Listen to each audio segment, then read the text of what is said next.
สบายดีพี่น้องบรรยากาศยามแลงอยู่หนองสะบ้านหนองไข่เมืองสองคอนแขวงสะหวรรณเขตนี่บรรยากาศ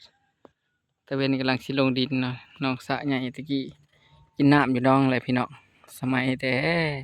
ข่อยยังน้อยคันพายก็บ่ได้แม่นแบบนี้คันพายสิต่ำๆกว่านี้แต่ทางมันก็สิลงพุ่นละรถสิลงทางพูนเนาะสุดริมสุดหรือว่าไผมีล้อตะกี้เนาะรถเข็นนั่นเองก็มาเข็นน้ำที่มากินแต่เฮือน และคันพายแต่ขี้คันพายน้อยๆเพิ่นเฮ็ดใหม่เพิ่นจกใหม่เพิ่นดุดใหม่แหละพี่น้องเป็นไงตะกี้มันก็นองยาวแต่บ่ได้แบบนี้อันนี้เพิ่นเฮ็ดใหม่ใหญ่กว่าเก่าตะกี้มันสิเป็นหนองธรรมชาติมันก็สิบ่เลิกกว่านี้แต่อันนี้มันเลิกอีหลีบัดนี้ยังลงเลิกอีกพี่น้องก็นี่บรรยากาศตอน5 โมงนี่แหละ น้องก็สิใหญ่ส่วนหน้าภูเขาก็สิอยู่พุ่นแหละทางใต้อุ้นโหสุดเนาะ เลยกกม่วงโอ้คันพี่น้องเนี่ยเห็นงัวพุ่นแหละบ่อนงัวพุ่นแหละหน้าภูเขาโอ้บ่อนนี่คือมีขาวๆอันนี้คือคันพายคันพายกกพร้าวเท่านี้ภูเขาอยากภูเขากินได้เพราะเป็นต้นพร้าวภูเขานี่แหละก็สิประมาณในคันพายพี่น้องฉันขึ้นเฮ็ดดีๆอันซ้ำนี้รถไทยมันก็ไปได้แต่อันนี้เพิ่นมันเริ่มเป็นหลุมเป็นหยังเลยตะกี้เขาเฮ็ดแทงน้ำอยู่นี่วันนี้เขาย้ายไปพุ่น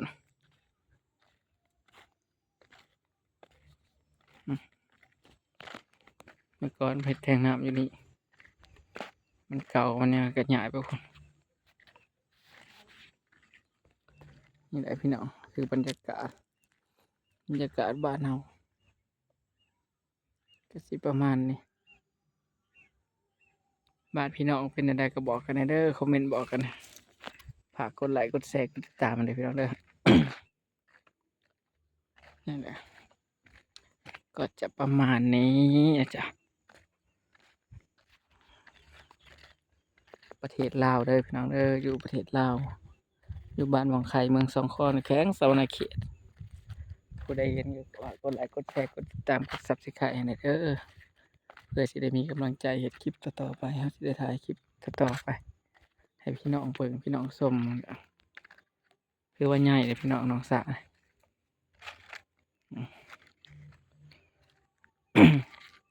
แต่แปลกอันหนึงแปลว่าเพิ่นบ่แข็งเรือบ้าน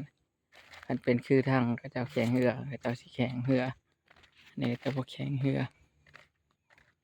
เนี่ยซ้ำนี่ก็แข็งได้เรือน้อยเพราะน้องมันกว้าง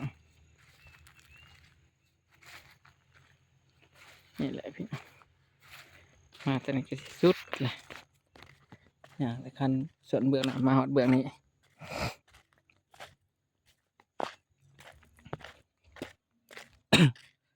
เขาว่าเพิ่นเลี้ยงแขนำได้แต่แขมันบ่ขึ้นพี่น้องเพิ่นเอาแขมาปล่อยหรือว่าแขบ่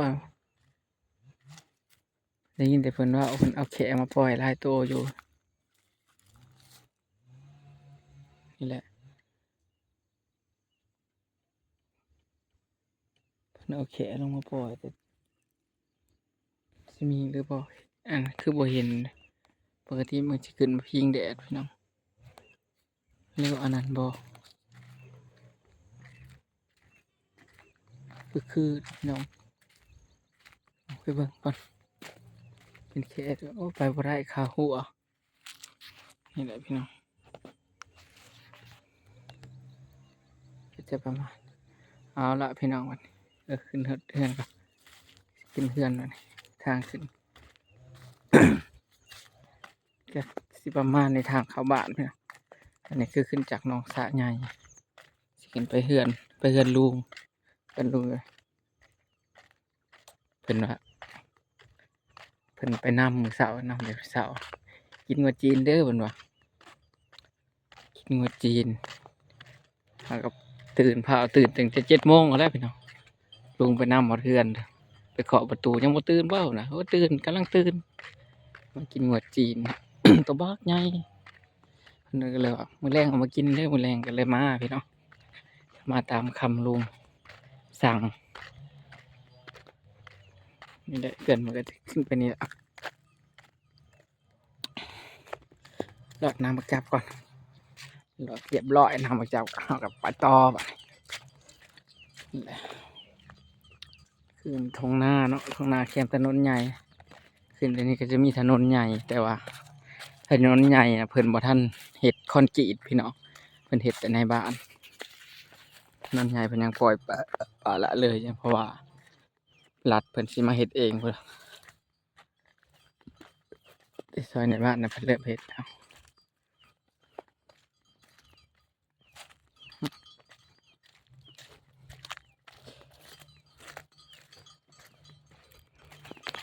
จะประมาณนี้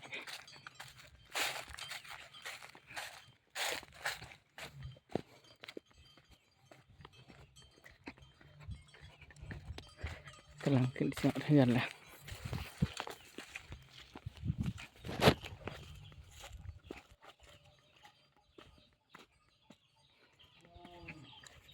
ฮอดแล้วเหือนลูกเด้มีแทงน้ำนะมีมะพร้าวอีก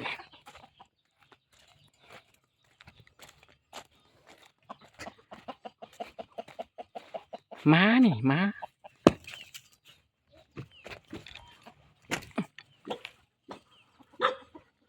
มาเห่าอีกเอาล่ะพี่น้องค่ะสำนีแล้วถ้าเพิ่งคลิปหน้าคลิปหลังเด้อมาเห่ากันนะสวัสดีค่ะสบายดีจ้ะ